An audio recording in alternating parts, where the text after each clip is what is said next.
Di balik kekalahan atas Cina dan juga Jepang, terdapat satu keputusan Koshin yang mungkin hanya beliau sendiri yang tahu jawabannya, di mana itu berkaitan dengan Eliano Reinders. Asli, sampai detik ini nggak ada yang paham mengapa Eliano nggak pernah masuk list pemain yang dibawa. Padahal jika dilihat bersama, Eliano ini bukanlah pemain yang jelek. Maka dari itu, apa yang dijelaskan oleh Koshin dalam wawancaranya masih sangat ambigu untuk dipahami. Sesuatu yang pastinya menimbulkan reaksi dari pihak keluarga Eliano sendiri, terutama sang kakak yang pasti merasa sedih melihat Eliano sesedih itu di pelukan Erick Thohir. Terkini, Tijani Reinders bak memberi pernyataan tegas perihal kualitasnya sebagai seorang gelandang. Dia bermain penuh sebagai gelandang bertahan dalam formasi 4-3-3 dengan Belanda, berhasil menang 4-0 atas Hungaria dalam Liga A Grup 3 UEFA Nations League.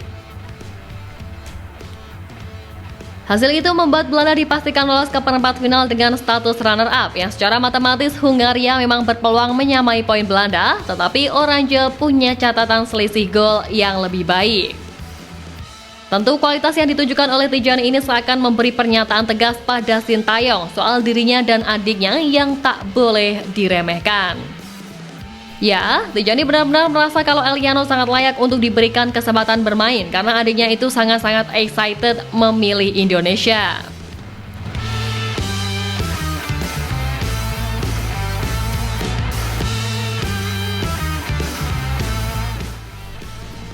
Sebelumnya, Tijani Reinders pun mengaku terharu kalau melihat sang adik melakoni debutnya membela timnas Indonesia kala meladeni timnas Bahrain pada 10 Oktober kemarin.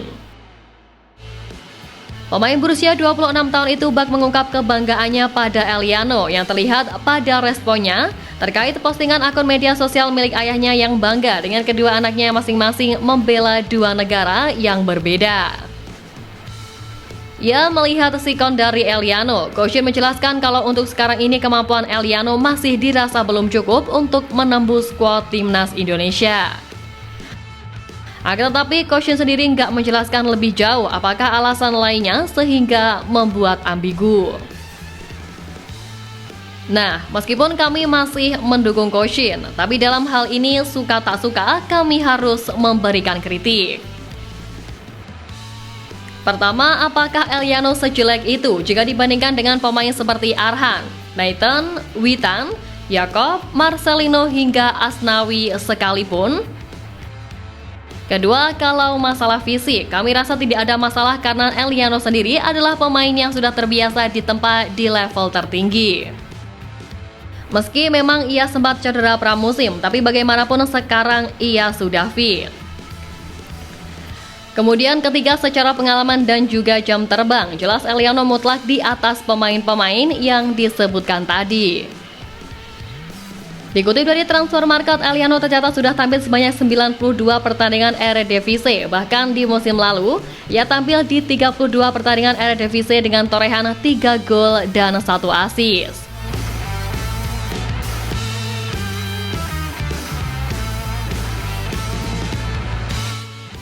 Memang di musim ini ia lebih sering main di bench dan baru mencatatkan 9 laga saja. Tapi bagaimanapun ini hanya persoalan waktu sampai ia bisa kembali mengambil posisi utamanya. Lantas gimana dengan pemain lain? Marcelino yang selama di Belgia cuma main 7 kali di level kompetitif dan di Oxford pun ia belum pernah main di laga resmi tim senior. Lalu Arhan di Tokyo Verdy, dia cuma main 4 kali, di Swan baru 2 kali dan Arhan pun dipanggil, yang mana kami yakin cuma untuk lempar bola aja. Bahkan jika boleh objektif, pemain seperti Edo Febriansyah lebih layak dipanggil karena tampil stabil bersama Persib.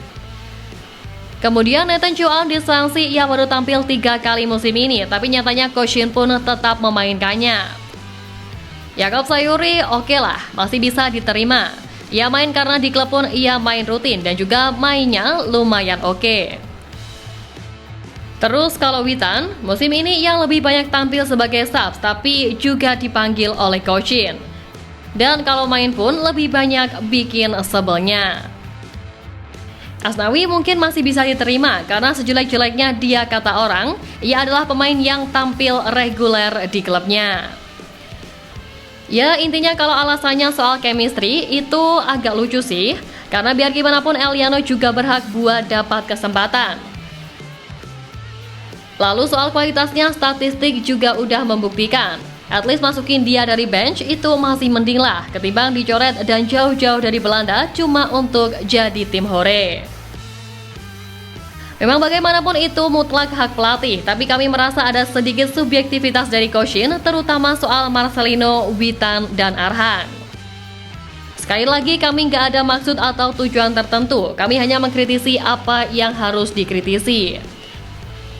Dan jujur aja apa yang dilakukan oleh Koshin kepada Eliano bisa dibilang super kejam, yang mana PSSI pun juga ikut bingung sendiri.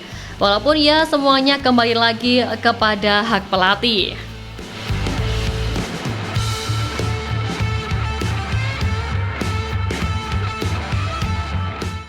Ya, memang benar kalau gak ada yang tahu soal alasan Koshin yang terus mencoret nama Eliano.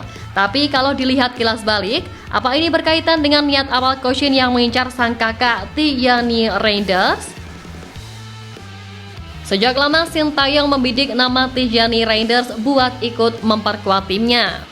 Gelandang kelahiran Zwolle, Belanda itu memang pemain keturunan berbakat yang secara reguler membela tim-tim kuat Eropa yang mana saat ini bermain untuk klub Serie A AC Milan. Kemampuannya yang memukau jelas membuat Koshin benar-benar menginginkan jasanya guna menambah kekuatan tim. Namun kualitas apik sang pemain telah digait oleh timnas Belanda yang akhirnya membuat Koshin memilih adiknya Eliano untuk dinaturalisasi.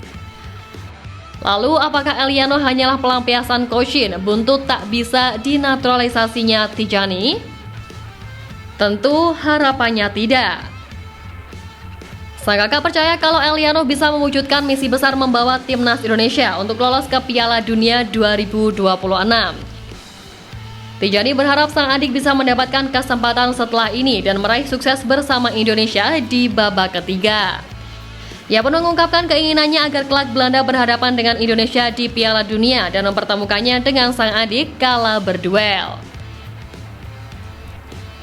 Mereka bahkan telah berjanji akan bertemu di ajang bergengsi dunia itu dan mengharumkan timnasnya masing-masing. Jelas mimpi besar dari sang kakak beradik ini harapannya dapat diwujudkan dalam waktu dekat. Apalagi buat Indonesia yang besok 19 November akan melawan tim kuat lain yakni Arab, mau nggak mau harus mampu meraih 3 poin. Ya, menang dari Arab bukanlah hal yang mustahil untuk diraih, apalagi mereka nggak bisa diperkuat oleh 3 pemain penting termasuk sang kapten Salim Aldari. So, meski situasinya memang sulit, tapi bukan berarti harapan itu nggak ada sama sekali. Maka dari itu, ayo berjuang bersama-sama demi lambang Garuda di dada.